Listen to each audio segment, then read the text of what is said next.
Hello, and welcome to episode 61 of the Movie Bros podcast. We are your hosts with the most, Duncan and Hayden. Hello, hello. Welcome and welcome back, everyone. Welcome to the other side of 60. If you are new, this is a weekly podcast where two brothers, the name states, pick a movie, watch that movie, kind of discuss, ramble, banter, argue, talk about said movie. This ranges from every kind of genre, every kind of era. I mean, there's 60 plus episodes at this point, plus special episodes on the side. So chances are, if you think we've talked about it, we probably have. But just in case we haven't, you can drop us a line either on Instagram at @themovie_bros or on Spotify comments or on YouTube as well. For this week, Hayden, we will be talking about what? This week we're going to be talking about the movie No Sudden Move. This was a movie I randomly found while scrolling through the suggested tab on HBO Max. Something I'd never heard of, but based off the information I'm going to read off to you now, I thought it might be interesting. So this is released in 2021 at the height of the pandemic. This is directed by Steven Soderbergh, and we've talked about his most well-known three other films before in the Ocean's 11 trilogy, but he has a plethora of other titles to look through. This is written by Ed Solomon. Music is by his longtime collaborator David Holmes, who again also did all of the nice jazz for the Ocean's movies. Steven Soderbergh also tends to shoot his own movies as well as direct them, so he is again on camera. And then this stars Don Cheadle, Benicio del Toro, David Harbour, John Hamm, Kieran Culkin, Brendan Fraser, Julia Fox, Frankie Shaw, Amy Simontes, featuring Ray Liotta, Bill Duke, and a cameo, which we'll talk about later because it might be a spoiler. Which I was not expecting at all. So this had a completely different cast when it first got off the ground, and didn't have any of the people in it that we just watched. This instead started out with Sebastian Stan, John Cena, Nicolas Cage, and George Clooney. Wow, this cast is pretty weird, but that's even weirder. And then they all had to pull out because of scheduling conflicts and COVID-19 stuff, because again, this would have been filming in 2020 and released in 2021. Yeah, I'm kind of glad we didn't get John Cena, although I think Nicolas Cage, and also Soderbergh refuses to tell who would have been hired as which role. Sure. But, I could view Nicolas Cage being the Benicio del Toro role and George Clooney being the Don Cheadle role. Mm-hmm. Sebastian Stan being Kieran Culkin. Which, we'll get into it in a second, but I have and thoughts. Then the other trivia I have is that I noticed it right off the bat. I'm sure Duncan probably did as well, but this is shot in such a way to where there is a weird stretching on the side of the frame, and that's because Soderbergh went out of his way to find actual period accurate lenses to what they would have used in 1950. So it has and I had it written down here, it has an early anamorphic lens which pushed the aspect ratio from 2:16:1 to 2:40. So there's like an extra, however much that is on the side of the frame, so it gets kind of warped, which I thought was cool looking, but I definitely thought there was something wrong with my picture when I first turned it on. That's interesting. I appreciate the little extra touch. I don't know how much it was needed or did anything, but well, we'll get to that. And then that's kind of all I had. Do we want to dive into ratings? Do we want to just discussion? What would you like to do? We can just dive into discussion, I think. Well, I'd say as we stated, it's definitely an interesting combo of cast members. And I didn't realize I didn't eclectic. Yeah, eclectic, but usually when they I all think mesh eclectic, together okay. That's the thing. It feels okay. I like the music at the very beginning when it's doing the title cards and stuff, but otherwise, this is a surprisingly quiet, definitely talk-heavy movie. And when I think of Soderbergh stuff, it's fast, it's jazzy. This is not a fast movie. It's mm-hmm. Well, and there is a lot going on in any given scene, but it doesn't feel like it.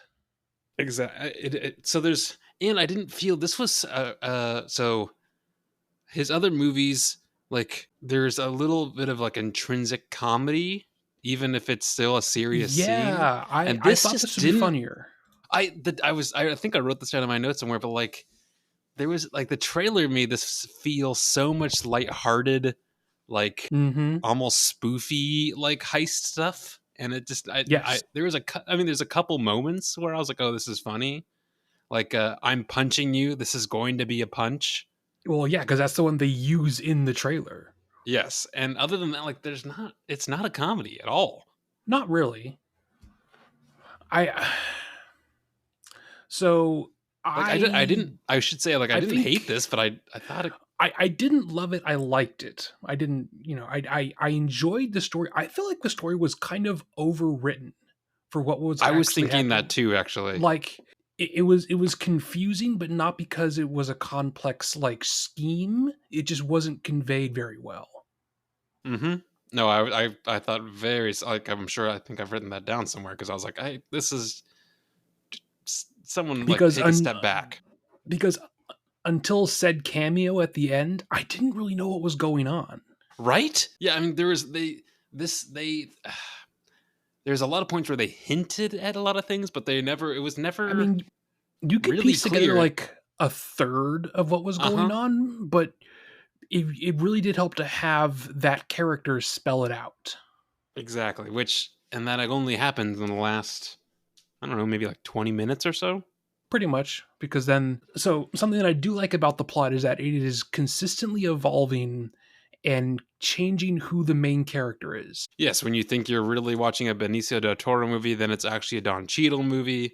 Then it And becomes a then you're like, David oh, Harbour movie, maybe David Harbour. and then it becomes, all these other Suits movies. I Hmm. like that the plot, even if it was convoluted for the sake of being convoluted, I like that it kept moving and it was trying to be interesting. Sure.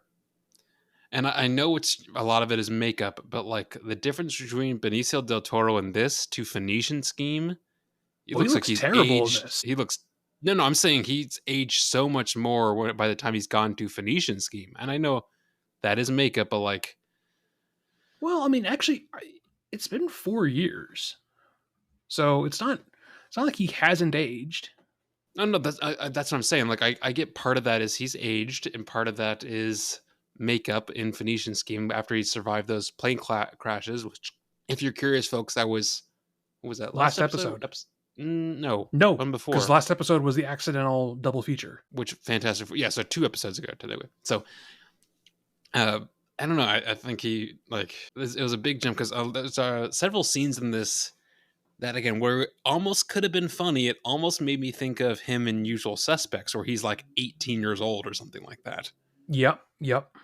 When they're first getting recruited by Brendan Fraser, and they were walking down the street, and he starts doing this little like Italian accent thing. I was like, "Ooh, this could be this? Okay, I'm here for this." So I think this could have been a lot funnier, but the music is I kind of mm-hmm. non-existent. It is very low. It only shows up sometimes. I feel like if you superimpose the music from like Yes, an Ocean's movie into this, yes, it's a lot one hundred snappier. It's a percent. lot more fun. Kind of like what we talked with the Phoenician Scheme, where that movie also had an issue with its tone because of the low music. I feel like this one is definitely hampered here. Yeah, I can. Yeah, there's lots of scenes where I could definitely see where if you did what you did with Phoenician with Moonrise Kingdom, Right? you could probably just overlay ocean stuff over this, and it would probably make it a lot better. Because without Probably. that music, I mean, even just the story itself, it's a darker movie than you think.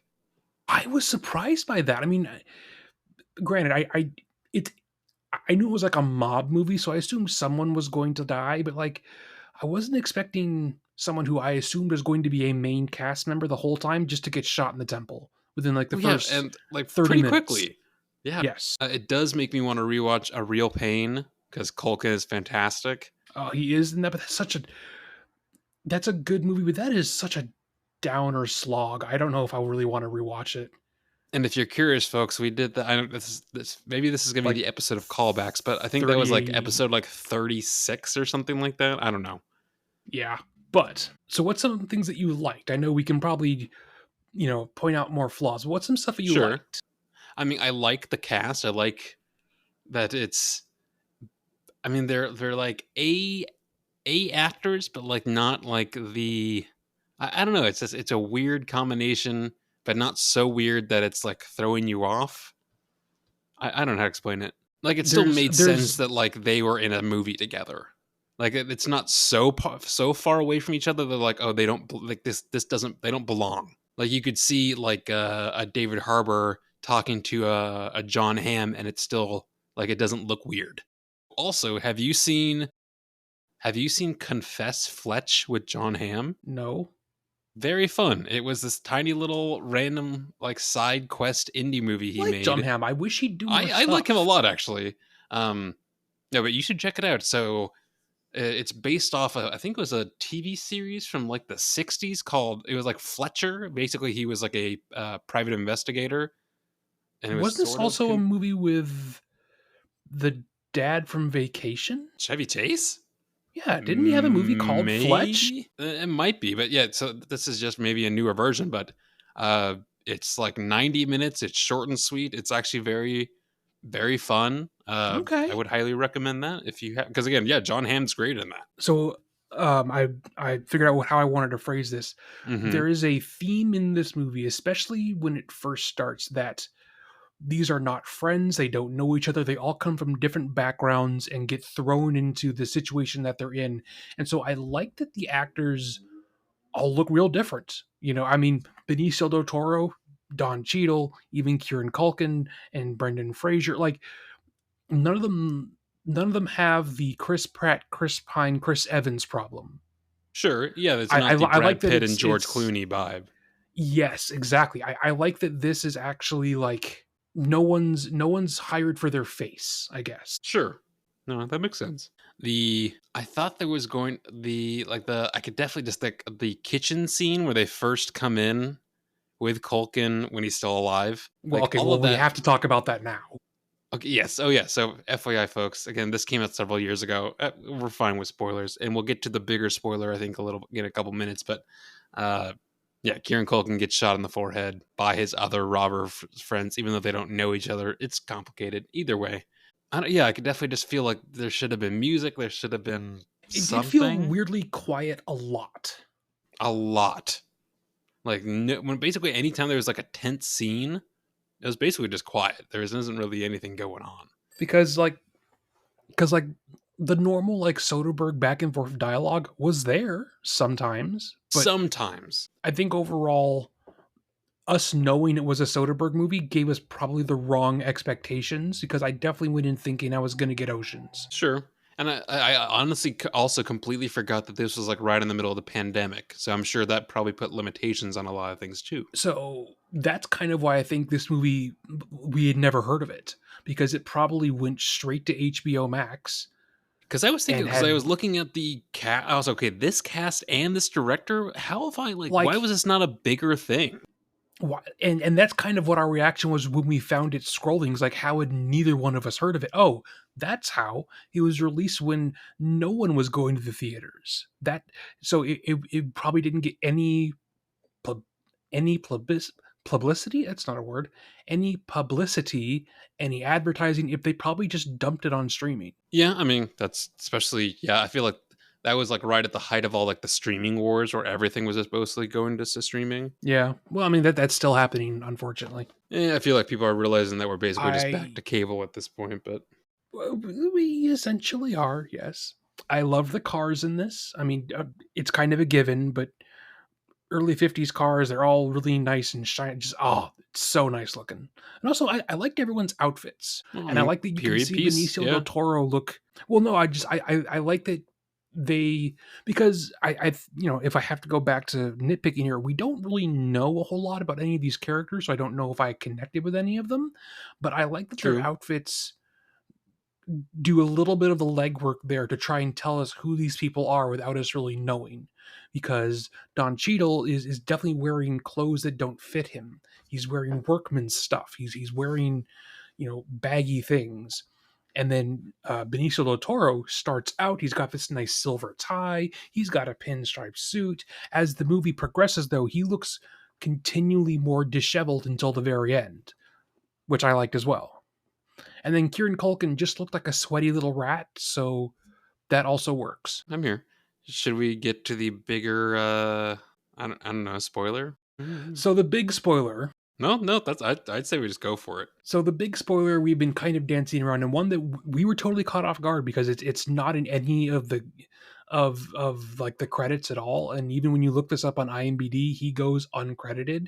Is Is he that really? freaking I didn't Matt? know that. Yeah, is that Hmm. freaking Matt Damon shows up at the very end as kind of the main villain? Sort of. I mean, he is I think he's the head of one of the big four. Because again, you don't really get this until towards the end that all of this is Yeah, about the conspiracy of the big four, which is Studebaker, General Motors, I think Ford Ford and Chrysler, and Chrysler. Yeah, about the whole like catalytic converter and how they fiasco. were, you know, and how they were suppressing information about how they were Hmm. polluting stuff. And Yep.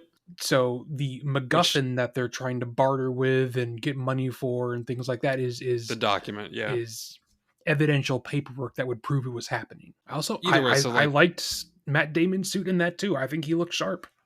yeah, no, yeah, that's the kind of outfits that I like. So like, well dressed. Like, I need more excuses to dress well. I don't know when that was would be, but um, and like That's a fair point. he does not have a insignificant amount of lines once he's on the screen. Like I he's think pretty dominant. word for word, I think he actually talks the most because Don Cheadle and Benicio del Toro don't say a whole lot per scene. They're more, Hmm.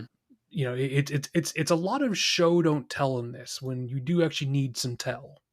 Yeah, that's the thing. Like, I generally prefer a show don't tell, but like if it's so much on one side of that spectrum where you don't even really know what's going on, Sure. and I realized just now that like 90% of this movie is just most of these people just backstabbing the fuck out of each other and then being like, what, why? I did kind of like that. Like literally every single person at some point does it to the other person, and none of it ever works. Even by the No, time they get to uh Ray Liotta's wife, who has backstabbed him with Benicio del Veronica. Toro, Vanessa, yes. Well, And then potato eventually she's potato. like, oh, never mind. I'm going to shoot Benicio del Toro and go off with the money on my own. And then she gets like, that doesn't work for her. Like, it's, I was surprised that John Hamm just hands all the money back to Matt Damon's character. Like, I get that he's the cop and he's his whole thing is, oh, I'm gonna do the right thing no matter what. But like, I am or shocked by the law. Yeah. that he didn't fold. Yeah. Again, I think the problem with this movie, or at least one of the problems for me, and I will say that, like, I did not hate this. I didn't love it. I just didn't hate it. Is there just wasn't any one specific character development. Like maybe like Not if I really. had known more of John Hamm's background, maybe there'd be a reason why he's like the sturdy Well, sail in the storm kind of vibe. and we almost get there with David Arbor because he then shows up at the Yes, very end back with his wife almost. saying, Jesus, it's only Tuesday. This all happened in like 48 hours, which I do kind of like. This is essentially happening in real time. I thought that was kind of fun. It's a very linear Hmm. start to end. And it's almost into the, oh, you know, he's turned a page. He's no longer going to run away with a mistress or whatever it is. But like, I still don't know that I care about his character at the end of this though. Yeah, I mean he was cheating on his wife and having an affair, and And his wife seemed really nice too. generally yes. And then the son from Ford v Ferrari who is just in Yes, that's this. where I recognize his whiny ass. Which I get why there has to be a kid there for plot, but like, man, they could have put any kid in that. Like, Yeah. they didn't do anything. Well, it's just like, why did they have a character and give him a daughter? I don't know if she even had lines. David Harbour? Yeah, Yeah, I mean, there was bits where they talked to her, but like, I don't know if it added I don't know. It anything. seemed unimportant to me. Well, is there anything else you'd like to bring up? Well, if you either like this and you want more, I'd say obviously check out the Oceans. If you didn't like this and you wanted something better, I'd say check out the I'd say Oceans check out the movies. oceans. I also, because the specific issue with the catalytic converters and all that, actually, I would say check out the Nice Guys, Well, yeah, absolutely. I mean, I would because I think always that say actually check out the might nice be, guys. well, yes, Maybe one day we'll do an episode on it. I don't know, but like that is more like it's a buddy cop because this is basically a Benicio del Toro and Don Cheadle team, and that's a Ryan Gosling and Russell Crowe Russell team. Crowe. And that's kind of the vibe I wanted for this one. It's That's definitely what. I kind of thought that's what this was going to be. Well, that's that. The trailer makes it look like it's going to be that kind of a vibe, and this is a much more. Mm-hmm. Well, I don't know if it's a serious movie, but it wants you to take it seriously. That's the thing. I was like, it was yes, it's a serious movie, but it definitely also felt like it was trying to be serious. Not like edgy or in any way. Yeah, I don't know. It felt kind of stark to me in a lot of ways. Like not the actual like lighting or the characters or anything, just the actual like the how they decided to block out this story felt a little Like the camera work never felt like bad, but it never no felt impressive, I guess. no it was never interesting. No, It not did the really. job. Yeah. That's kind of all I can think of, to be honest. Does it bucket? I guess is the other question. Well, there's a lot of briefcases passed back and forth. I guess you could technically do that, but that seems like the easy route. On the other hand, the MacGuffin is only the one thing. I'm not sure that it really buckets. I mean, maybe, but if it's like a briefcase and you open it, maybe that it also includes one of the bandit hats or bandit glasses, masks, whatever you want to call them. Oh, I did like those designs. I hadn't Yes, I seen did that too. before. Well, it feels a little more retro, for sure. Mm-hmm. If you want to check this out, folks, it is. I think it's right at about 2 hours or so. Yeah, I mean, Um, without credits, I think it is literally right at 2 hours. it is like we said on HBO Max. Just if you are curious, Well, what have you watched? What are you looking forward to? let's see. Spoil your other Well, podcast. yeah, that's true. Let me go to my letterbox really quick. So again, I've been going through Sherlock. So I watched the second season, which is like the Scandal in Belgravia. That's the one with Irene Adler, which I think is where the the series really hits its stride, where I think it does it Oh, yeah, well yeah, yeah, all the yeah. way through. Mm-hmm. Then the She's hot. Reichenbach Falls. She's hot. Yes, very true. Yeah, yeah. Well, I mean, that's sort of With her whole thing. yes, I also watched Filth for the first time. I'm so With sorry to hear that. that's a rough watch, dude. It really, really is, I and was not expect and wow, is like that R rated? right, like in every single way possible. It's not that bloody, but pretty much any other. Oh, and like the bits where he's starting to really lose it, and he's starting to see all the people with like the pig heads, dude, kind of freaky. Yeah, kind of freaky. I mean, James McAvoy is a fantastic actor, and I will always Yes, he uphold is. that. But like, that is a rough, just a very bizarre movie too. Mm-hmm. And then I also watched something called The Art of the Steal. This came out 2013. This is Art like of the Steal? so. If you thought Is it this was kind of steal as in like grab or steal as in like building? grab, because this is like a true knockoff Ocean's 11. Oh, Like if, jeez.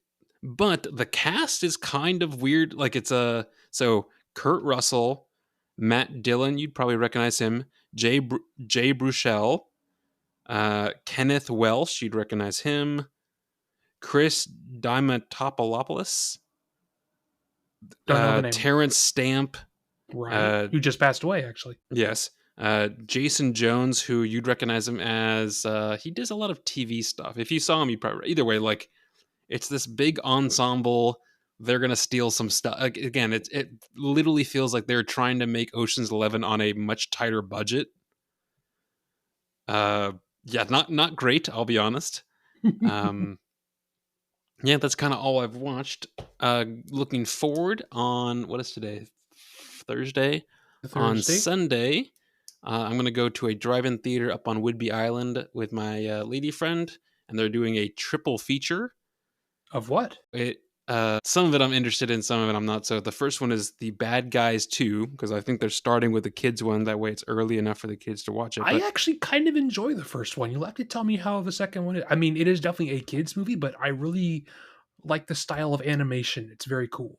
Well, I mean, I also haven't seen the first one, so that also might make a difference. But There, uh, I guarantee you it will not. and then it's Jurassic Park Rebirth, which Scarlett Johansson. So I'm kind of forced to Which now actually see that. I enjoyed a lot, but I think if you We'll see. remember my review of it, you should go with the expectations of that's what it is. Hmm. And then it ends with the 50th anniversary of Jaws. So that Oh, should be nice. fun. But also, like, they're not going to start this until it gets dark at like 8 o'clock, which means by the time they Oh, finish it's gonna be like Jaws, two. it's going to be like 2. So I'm like, I don't know if we're going to make it through all. We're also going up there to scuba dive and just hang out. So, Oh, like, you're gonna be this, exhausted. that's what I'm thinking. I was like, we might be fucking exhausted, dude. So that's on Sunday. And then on Monday, I'm going to see Caught Stealing, which I'm tentatively actually quite interested in. I've heard of a couple good things, but Hmm. also it was like I suspected that there is some Darren Aronofsky-ness still in this, so I would go in expecting that it might be rough. Yeah, I'm tentatively interested, so I'm going to see that at my work Have you on seen an any of his off other day. movies? I've seen little bits and pieces of Requiem for a Dream. I've seen The Whale, Okay. uh, which I was not a fan of The Whale. I thought that was such a waste of a movie, I'll be honest. I didn't love it. I I'm glad that Aronofsky for Brendan me. Fraser like got into the spotlight again. Well, yeah, I mean, I mean, he even I showed like up him a in lot. this. Yes, I know. I like that a lot, but no, I thought the movie was way overhyped. I didn't think he deserved the Oscar, if I'll be honest. Aronofsky for me is like is either it's really good and interesting or it's one of the worst things you've ever seen. So he's very hit or miss for me. Hmm. I think that is.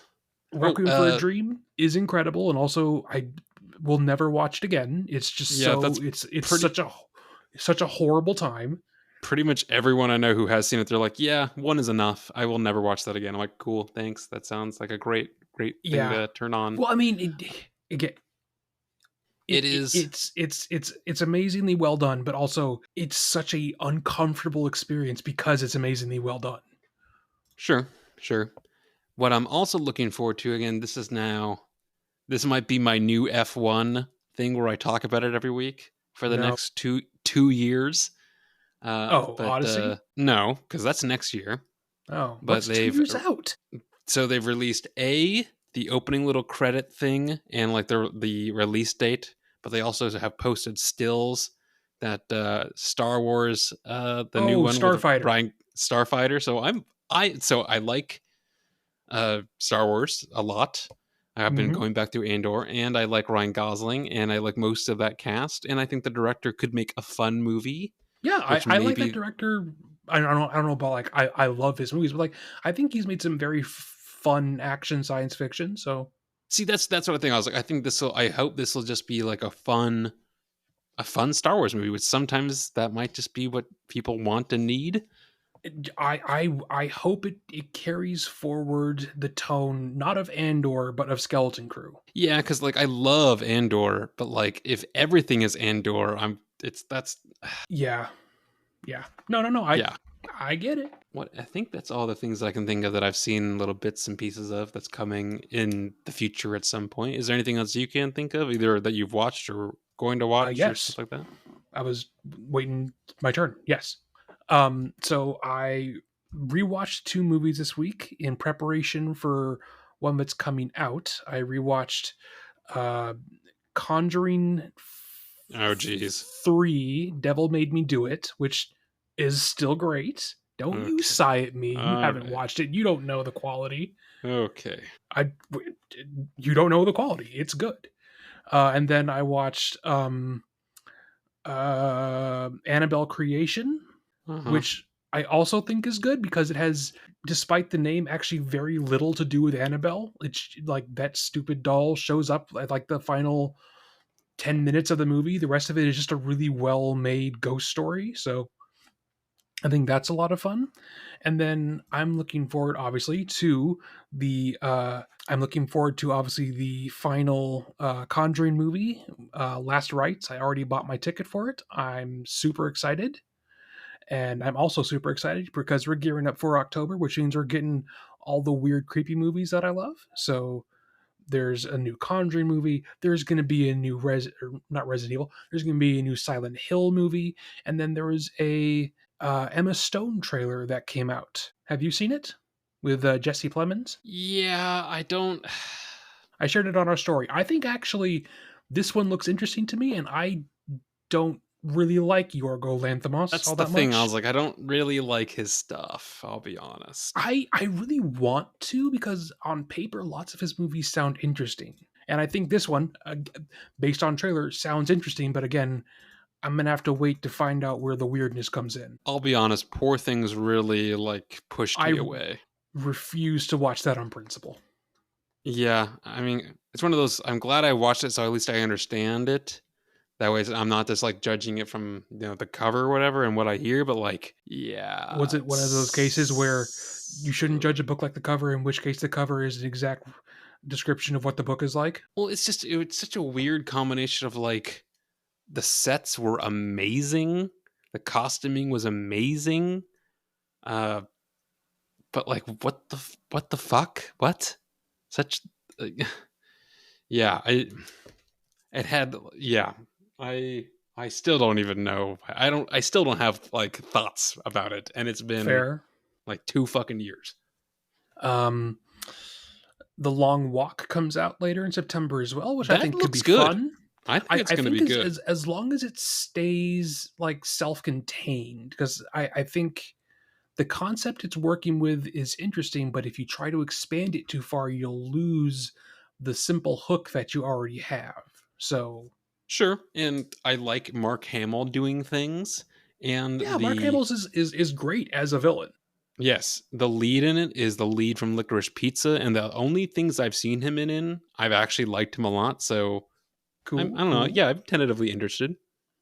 And then later in the month, I have tickets to go to the Grand, and I'm gonna watch Alien and Aliens, the special extended versions. So uh, Noise. I I love Alien, and I'm super hyped for that. And You're not then super hyped for oh, I saw a trailer for it today at work because that's one of the movies we're showing, but I know I have no interest in it. But the grand final or final whatever the fuck it is for Grand uh Final, what's it no it's like oh it's Downton Abbey the grand finale I or whatever. Holy shit, I dude, was no one gives a fuck. shocked to learn that they are still making Downton Abbey content. Who Genuinely, who is this for? like someone who's like 90 years old is watching this? Well, I know our parents really love the original series, but also the original series ended like a decade ago. Yeah, and like I watched because again, it's one of the movies that we're showing, so we're showing the trailer for it, and like watching the trailer, I was like, "Is this just a bunch of like semi-older, like rich ass white people being like, oh, we have to move away from our mansion?" And I'm Yeah, like, pretty much. "How is this relatable? What the fuck?" Yeah, I I have so little interest. I forgot it existed until just now. Mm-hmm. We're also showing the trailer for the second part for Wicked, Again, and no interest. again, I don't care. And side note, Hayden, I think this is where you and I are going to have very different opinions, but this is just a pop culture thing. I could not care Is any this a Taylor like. Swift thing? Yes, it is. I couldn't Okay. give a flying fuck, dude. I refuse to be dragged into Swifty drama, but I do. Okay. I just I refuse. Okay, just I am dude, aware. who gives a shit? Because like whatever your opinion is of her and her doofus fucking football boyfriend, I have you seen do some you of do his you? tweets? Well, I don't go on X anymore, Hayden, because that thing has Well, been dead for I like. don't have a Twitter either, but I saw like a compilation of some of them, and he types like he is in fourth grade. Yeah, you're not lending to the argument. Either way, I'm just saying, like, if you think that they care about like like, dude, they don't give a shit about your day to day. Why do you like the people who are like, oh my god, this is everything? I'm like, no, this is just a thing that people like. I Everyone, mean, like, not everyone, like, people get married, dude. What? Sorry, soapbox moment over. This is not movie related. I'm sorry. I was gonna say, like, why are we talking about this? Okay, I Anyway, mean, anyway, yes, I'm aware of it. I had some talk with some Swifty mutuals on Instagram, so I had some talk. yes, I had some talk. All right.